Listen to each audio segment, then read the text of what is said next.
Hello everyone, Front-End Tips here. Welcome to another very exciting tutorial. Today I'm going to be showing you how you can install and set up SASS preprocessor. To be honest, for those of you who know what it is, you definitely know why it's important to use it. But for those of you who don't, it's important to start whether you're working somewhere or you want to start your web development and get ready to start working on a project. It's very important that you uh, write your code in one of these CSS extension languages like less or SAS, uh, and pretty much stop writing CSS code. And I'm going to show you why in this tutorial. So in order to set it up, you obviously need to have Node.js installed on your computer. If you don't have it, go ahead to the nodejs.org website on the download section and download and set it up.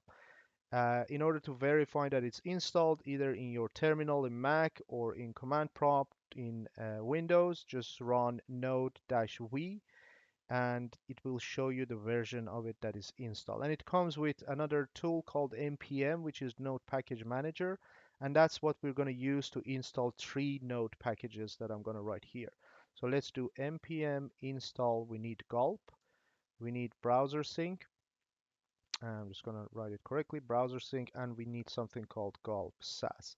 And the reason why we're using gulp is because it enhances and eases our development. So you'll see that you kind of see that I don't have anything in the folder at the moment.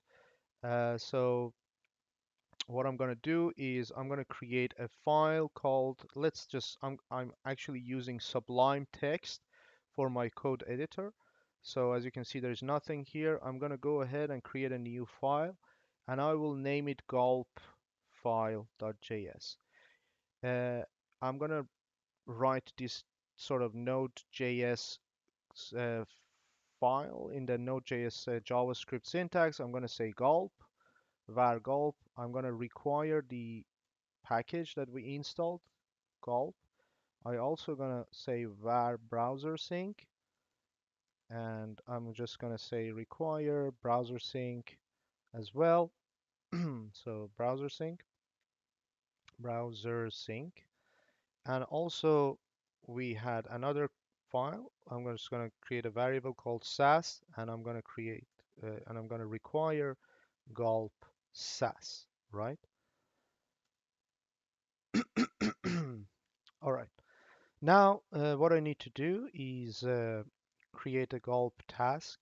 I'm just going to call it serve, passing a function as the second parameter.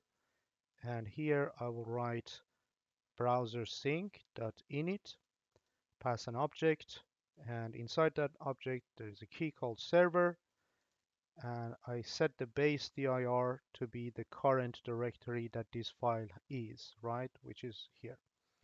Now what happens is that if I create a new file here, let's call it index.html. Let's put a simple HTML um, sort of code here.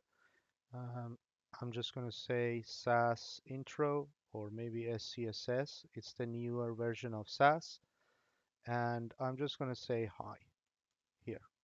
So going to the terminal where the folder is, I'm just going to type gulp. You'll see that nothing happens because it says there is no task called default. So I'm going back here in my gulp file. I create a new task called default, and then I will type in an array. I will put serve, right? Which we defined here. So now if I save it, going back to the terminal, if I type gulp, you'll see that it actually opens a browser with the HTML that I created a while before. So now what I want to do is I want to make sure that whenever I change this file, the browser gets reloaded, right? So for example, if I change hello here, nothing will happen. And in order to do that, Gulp gives us a very good functionality. I'm going to create another task. I'll name it watch because we want to watch our files, passing function as the second parameter. And then inside here, I would say Gulp watch. And what I want to watch, index.html.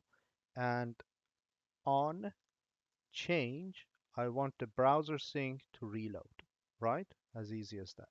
So gulp has a watch function. It as the parameter, it gets index.html, and then there is another function called on as an event handler on change. I want the browser sync to reload my page, right? So if I go back to the terminal, I stop it and run the gulp again. Now going back to the editor, if I go here and say welcome to SASS intro, if I save it, hopefully this should kind of, okay.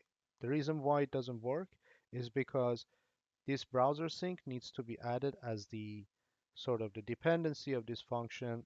I'm just going to say serve because that's what we defined here. Because we changed the configuration file, I need to go ahead and run the gulp again. Now if I go back here and I change something here in my index.html, welcome to SASS intro with the exclamation mark, it will definitely change, but it didn't. And let's see why. Because here instead of the defaults, passing the serve, we need to actually pass watch, right? The new one. Going back again, run it again, and this time I assure you it's going to work. So going back here in the index, I'm just going to say nice to see you, and I just command C or control C, save it, and you will see that it says nice to see you. Now, how are we going to use SASS or SCSS? In order to do that, I'm going to create a new folder and I will call it SCSS. So we're going to put all our SCSS files inside this. Let's create a new file and let's name it main.scss.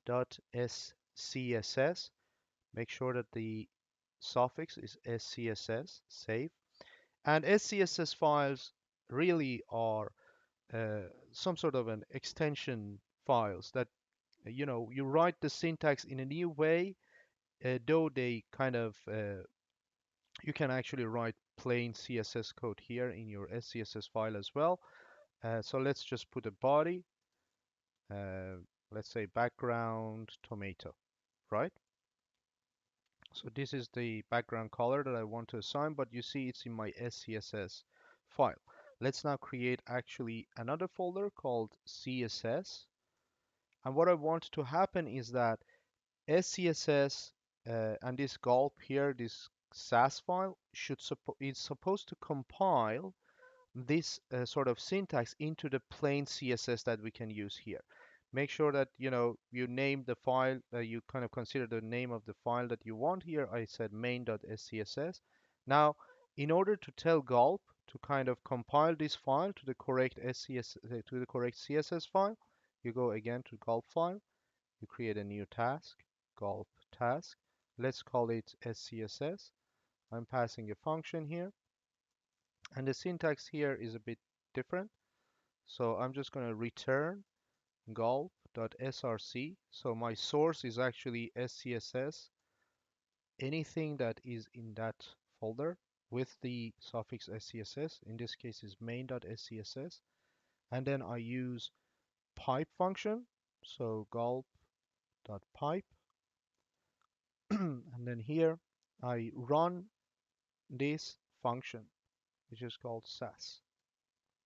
And then I kind of gulp pipe. And then to be honest, you don't need to actually say gulp here. So I'm just going to say pipe. And then I pipe it to gulp.dest function, which defines the destination. And obviously I want the destination. When I compile the files here with the SASS function that I included, I want them to go and get saved in the CSS. So I'm just going to put CSS. And also, I want to make sure that the browser reloads. So here, I'm just going to type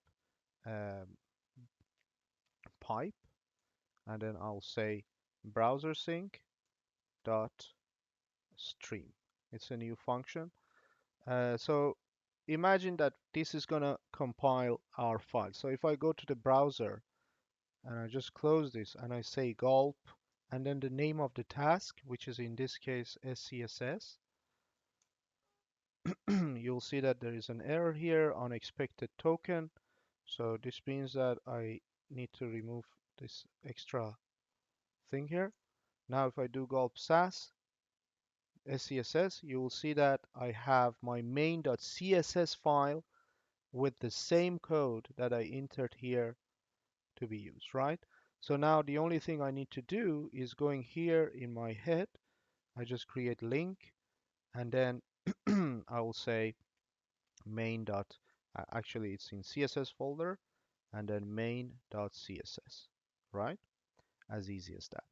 Now if I refresh this file manually, nothing happens because I don't have gulp running, so I just run gulp again, and you'll see that the background is over here. Now I'm just going to close this main.css because we're not going to use that. We're going to use main.scss. So for example here, if I change the background to green, it's supposed to change the background to green, but it doesn't. The reason why is that we actually have to watch that as well. So I'm passing the SCSS here as the dependency, and I would say gulp.watch, watch everything in the SCSS folder, right? And then as the second parameter, I pass the SCSS because whenever I want the thing to be changed, any file that any sort of line that is changed or any code that is changed in any of the SCSS files here, I want this SASS to be run, right? And when it's run, when it gets to the destination, using this line, it actually reloads the browser sync, right? So going back again to my terminal, run the gulp again. So you can see that it's actually green right now, but if I go to my editor, and now if I change this to, let's say, blue violet, you'll see that it actually changes the background without me reloading it manually, right? So going back again into gulp file, we required the gulp browser sync, which is really responsible for opening the browser and reloading the browser. We also included gulp sass, and you know that we installed them using npm install.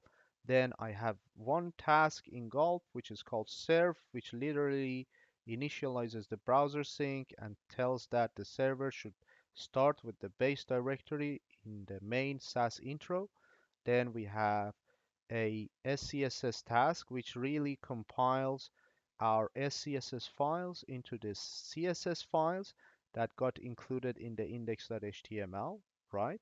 And then finally, we actually have our main watch function, which watches two things. One is the SCSS um, and any file that we have in that SCSS folder, and accordingly it runs this task for us and ultimately at the end reloads. And also we are actually watching our index.html as well.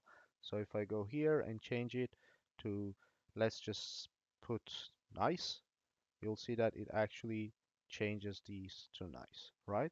So now let's get back to the actual reason I'm doing this tutorial. The reason is that I want to show you why I'm saying that you need to use SCSS. In order to do that, I'm just going to create a simple container here, a div with a class container. And then inside that, I will just create another div with class box, right? So as you can see, the div with the class box is inside the container. In order to style this, obviously, in normal way, you go here, you type container, and then you add some styling to it, and then you say container dot box, and then you add some styling to it as well, right? So in SCSS, you actually can nest, right? Based on the hierarchy of the elements in your HTML, you can actually nest them in SCSS. So instead of writing like that, it's actually more beautiful and more readable. So I'll say container, and then inside it, I add my class box. So as you can see, it's very sort of logical to see that now the box is actually within the container, even without looking at your index.html, right? Now let's style our box. Let's give it a width of 70 pixel. Let's give it a height of 70 pixel. And let's give it a background of, let's say, white, right? If I save it, you're going to see that we have a box over here. Now I want to center it, right? And usually in uh, the way we do it is in the container of the box. I'm just going to say position absolute, then left 50%, top 50%, and I use transform, translate minus 50% and minus 50% to sort of get the box to be in the center of the page. So if I save it, you'll see that the box goes here. So basically, one of the things you have in sort of SCSS is something called nesting, right? So I'm just going to go here. I'm just going to create a sort of a comment in my SCSS, which is exactly the same as the commenting in CSS files. And one of the things we learned is called nesting, right? So the second thing that is very commonly used is, let's say you want to actually add a hover to this, right? You want to change the color of it when you hover. Usually the way you do it is here, you just say box, then colon hover, and then you say background, I don't know, maybe a tomato, right? Now if I save it, if I go over this, you'll see that it becomes like orange. But there's a better way to sort of do it in SCSS or SASS, and it's instead of writing this like this, we know that hover is something, some pseudo element or pseudo class that gets applied to the same box that we have here. So instead of writing it like this, I'm just going to go inside it. I use ampersand and then colon hover. So I don't need to write the box like this over here. So if I remove this, so you'll see that I have colon, ampersand colon hover, and then I'll say background color tomato, right? Now if I save it, go back here, you'll see that it actually has the same effect. So it's basically the same nesting functionality that we have. See how easily this is readable? So you have a container which encompasses a box, and box has a hover pseudo element on top of it which changes the background, right? All right. So the next thing that I want to show you is a concept that you don't have in CSS, but you can use it extensively here in SCSS, which is called defining variables, right? So what if this background color is going to be used in many places in your SCSS code or in your CSS code, right? One way is obviously make sure that you go and, add tomato to all of those. But what if you want to change it? Then you have to go and find all those references to tomato with the background color and change them as well. But there is an easy way to do it, right? And that's like here you can actually define variables with dollar sign. I'm just going to call it primary color and then colon. I'm just going to say tomato. So I have defined a variable in SCSS called primary color. So now I'm just going to go ahead and paste it over here instead of tomato. If I save it, you'll see that it still has the same thing. So SCSS really takes this value and replaces the primary color with that value in the final CSS file. And you'll see how it actually generates this, right? So I'm just going to go ahead and close this again. Now let's go back to our index.html. Let's say I want to have a button here. So I'm just going to create a button, give it a class btn, and say this is my primary button, right? So basically this is a button that I usually use in my HTML pages, right? So now going back to our main.scss, we don't have box anymore. We have btn class. I'm just going to say let's do a padding of 10 pixel, right? Let's give it a border radius of 2 pixels, and then let's give it a background of tomato, right? And let's say border none. I don't want any border. And let's give it a color of white, and then let's just change the font size to 14 pixel to get it a little bit bigger, right? So this is our button, but in order to make it look like a button, I'm just going to say cursor pointer as well. So now it looks like I can click it. So basically in CSS, these things are called CTAs or call to actions buttons. So this basically asks to do something, like it makes you click on it, right? So now, let's say I want to, whenever I hover on it, I want these to get a little bit darker, like darker than the original tomato color that I have. Obviously, one way to do it in CSS is define an opacity. Let's set the opacity to 0.7, for example, right? And then in the hover, and I'm gonna use the new way of defining the hover on the BTN, and I'm just gonna say opacity 1, right? So from 0.71, you will see that it kind of makes it a little bit like more darker, let's say. But this is, what if you originally want the color to be tomato, so you don't want to use opacity? One way to do that is actually, I'm just going to remove this. So this is our primary color. So I'm just going to say primary color that we defined here. So now this is our orange one.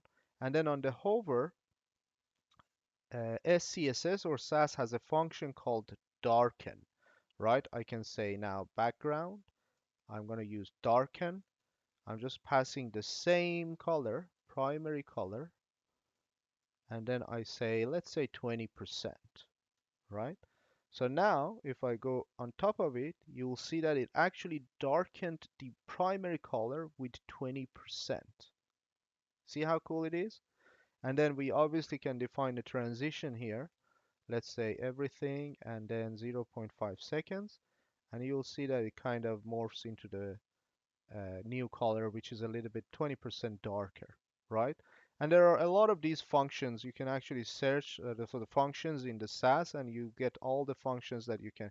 You can actually use lighten as well to make it lighten, for example, right? But now, what if we're gonna have many of these sort of buttons, right? And you have to basically write background, primary color, whatever color that new button will have. Like, let's say you have a secondary color, which is actually green, right? And then you have another button, you have to add, those two again. But instead, one of the cool features of SAS or SCSS is that you can define functions, right? Or in CSS, in SCSS term, they call it mixins. And the way you define it is @ sign. So you use @ sign and called mixin. Let's set background and hover. And then since it's a function, I can pass a variable again with $sign as parameter. I'm just going to say color here, right? And then within here, I'm just going to copy this background here, put it over here. And instead of primary color, obviously I'm passing the color here. So I'm using a color, right? And then also I'm just going to move over because I named it set background and hover, right? So I'm just going to copy this guy as well. And then here, instead of primary color, I'm saying color because I'm passing color, right? So now you'll see that I don't have those things anymore here. But now how can I use this function? In order to use mixins or functions, I'm just going to use @ sign include, and then I put the name of this here, and then I know that I have to pass the color, which is in this case is my primary color, right? So I'm just going to say primary color. Now if I save it, you'll see that I get exactly the same thing, right? So I defined a function which actually defines both the background and also the background when I hover, right? And then I used include to use that. Isn't that cool? Now if I, for example, define a secondary color, let's say green, now I can actually, instead of primary color, I can pass secondary color, and now you will see that it gets green. And since the hover actually darkens the same color, you're going to get a darker kind of green, which is in this case quite dark. So for example, if I said 1%, 10%, so it's going to be a little bit less, maybe 5%, to just show you that it actually darkened the green. Isn't that cool? All right, so what we learned is nesting using SCSS or SAS. We used variables using the $sign, and then we used functions or what we call mixins, let's call it mixing, and then you use at sign, and also you use includes to sort of include those mixins, right? So I hope you enjoyed this tutorial. One of the reasons I did this tutorial is that from now on, I'm going to extensively use SCSS and I'm not going to use any more CSS. And this is a good practice for all of you that want to really professionally work in the CSS area. Have a good day and night and see you next time.